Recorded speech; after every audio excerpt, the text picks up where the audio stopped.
سلام و عرض ادب، روز و روزگار خوش، رنگتون رنگ بیرنگ. عرض کنم خدمتون در رابطه با کتاب جهان مارها. خیلی گشتم کاملش رو پیدا کنم براتون بخونم که موفق نشدم.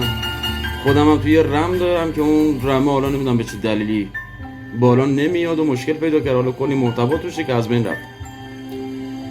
ولی تا اونجاش رسیدیم که دانشگاه رو شکل داد و با اون موجوداتی به اسم ماکروب ارتباط برقرار کرد که حالا اگه مقالش بود خیلی جزئیات زیبایی داره که متاسفانه من تو خاطرم نیست، چون من کلا محتوا رو درک میکنم، نمیتونم اصلا مغزم یه جوری طراحی شده نمیتونم حفظ بکنم عین به عین رو بگم.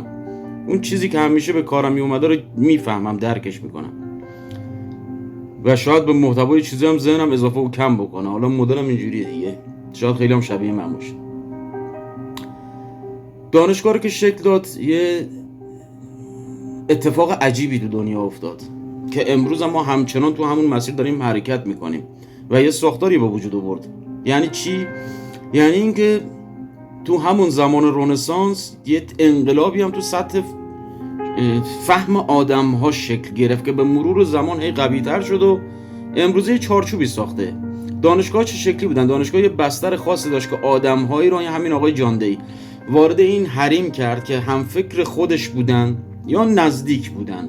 حالا نمیگیم 100% طبق تفکر این آقا، ولی خیلی نزدیک بودن و یاد داد بهشون یه جورایی توی حوزه خاصی ارتباط برقرار بکنن با همین موجودات. حالا میگم تو سطح خودش نه، ولی خیلی توضیح داره، این وارد این مطلب نشیم بهتره. ولی یه جوره به اینا ارتباط داد و درک مطلب داد که اونا بفهمن موضوع چیه. دانشگاه رو که شکل داد، اولا که پایه شد این که اونی که استاده تعیین میکنه که به مقام استادی رسیده، امروز اسمشو مثلا میذاریم فوق دکترا، پروفسور مثلا، تو این حالت. حالا اسامی زیادی داره، با اسامیش کار نداریم و مقاطع مختلف دیگه. حالا مثلا به زبان خودمون کاردانی، کارشناسی، ارشد، دکترا، فوق دکترا، که دیگه اون تهش میشی استاد و استادا دیگه در واقع، یعنی تو اون حوزه‌ای که درس خوندی، حالا هر حوزه‌ای. دومین اتفاق این بود که رشته ها از هم جدا شدن. در قدیم، حالا به خصوص تو شرق که اون نقطه اساسیش ماییم و اروپا، حالا نماد روم و حالا یونان، هر چی اسمشو بذاریم، از ما تقلید کردیم. یه واقعیتی که تو تاریخ دنبالش میگردیم پیداش میکنیم. اون شکلی که ما شاگردی میره پیش استادی و یه عمری رو میگذروند و اون استاد تا جایی که بلد بود بهش یاد میداد، اکثرا استادانی که اندیشه بازی داشتن و میگفت آقا من تا این مقطع دیگه برو پیش فلانی، بقیه این ماجرا رو اون به درس بده. و این شاگرد واقعی بود، یعنی تمام رفتارهای شاگردی رو انجام میداد با هر سن و سالی که داشت، از احترام گذاشتن تا خیلی از کارهای استاد رو انجام دادن و یه جوری آمیخته میشد با اون و فقط نمیخوند، نمینوشت. تو اون مکتب آدم بودن هم یاد میگرفت، نوع نگرش هم یاد میگرفت و حالا خیلی چیزا که خیلی از اینا حکیم میشدن. مثلا شبیه همین اگه علمی بخوایم اسم بریم، مثلا همون فوق دکترا، مثل پروفسوری، ولی خب به مراتب بیشتر، چون مادی نبود، فقط معنویت هم بسیار بسیار توش آمیخته بود. و شما وقتی وارد حکمت میشید، یعنی حکیم میشید، با ادیب و طبیب یه تفاوت بسیار بزرگی داره. اونا هم مقامای بسیار بالایی دارن، اما توی حکیم شدن شما یک سری، چجوری بگم، یه سری علوم، یه سری دانش به شما داده میشه که به واسطه آگاهی تونه و این به شما داده میشه. شما هیچ مرجعی برای یافتن این علوم نداری، از ماورای ما به ما داده میشه. امیدوارم متوجه بشی منظورم چیه. ما نمیتونیم اونو بریم توی هیچ کتابی، پیش هیچ استادی، هیچ جایی نمیتونیم یاد بگیریم. اون فقط طبق شعور ما، اون چتر شعور ما هرچی گسترده بشه و معنویت ما تو اون حوزه درستش رشد بکنه، اونو بهت میدن، اون دریچه برات باز میشه. و این یه سری قواعد داره، حالا اینجا کار نداریم، شاید بعداً بهش رسیدیم که قواعدش مثلا اون یه سری قوانین داره، هر چیز دیگه. این قوانین چیه؟ آقای جاندی دانشگاه رو که تشکیل داد، تو رشته ها رو تفکیک کردن، حالا نه به شکل امروزی ولی خب تفکیک شدن. امروز خب اون علوم خیلی گسترده تر شده و هی شاخ و برگ بهش اضافه شده. میبینی هر رشته‌ای خودش کلی زیر رشته داره.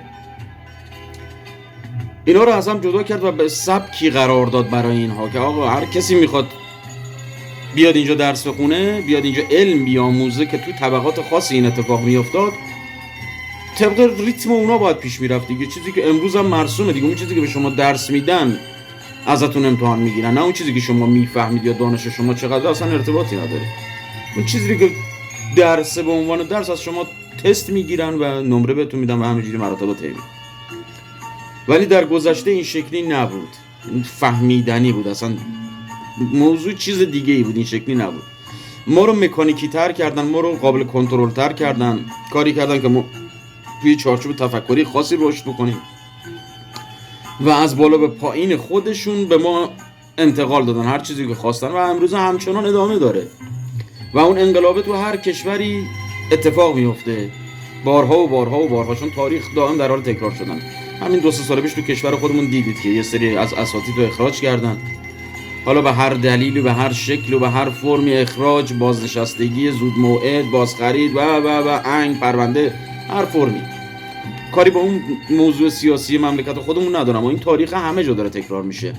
اندیشه شبیه اندیشه خودشون بیاد و اونو بست و گسترش بده، حالا تو رشته‌های مختلف، در واقع اون چیزی که خودشون میخوان. ولی خب تاریخ رو وقتی میخونی میبینی همیشه این نوع تفکرات تضاد داره، یعنی طبق اون خواست شما پیش نمیره و اتفاقا برعکسش پیش میره و اون چیزی که شما هی پافشاری میکنید اونو بکنید الگوی جامعه، به زودی از بین خواهد رفت و اثری ازش باقی نخواهد موند.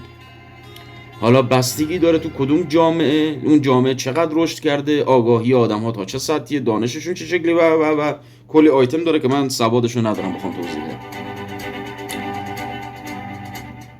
دانشگاه رو شکل داد و این دانشگاه رو تو کشورهای مختلف شروع کرد ساختن. اون کشورهایی که گفت با اسپانیا این ارتباط داشت، با ملکه این ارتباط داشت، با نمیدونم شاهزاده آلمانی این ارتباط داشت، این تو دربارهای مختلف تو اون تاریخ خیلی ارتباطات مختلفی داشته. باید تو کتاب قدیمی دنبال این شخص بگردی خیلی، یا تو مطالبی اگه سرچ می‌کنی انگلیسی باید سرچ بکنی، تو مقالات انگلیسی. تو فارسی من فکر نمی‌کنم اسم جان دی بر بخورین به عنوان یه سند. حالا ممکنه یکی مثل من مثلا مطلبی در موردش گفته باشه، ولی اینکه سندی در موردش پیدا کنی فکر می‌کنم خیلی سخت باشه. حالا من جستجو هم نکردم ولی بعید می‌دونم بشه پیدا کرد، چون خیلی‌های دیگر هم داریم. حالا تو مدل‌های دیگه، نه این مدلی ولی مدل‌های دیگه، مثلا یکی رو داریم به اسم آقای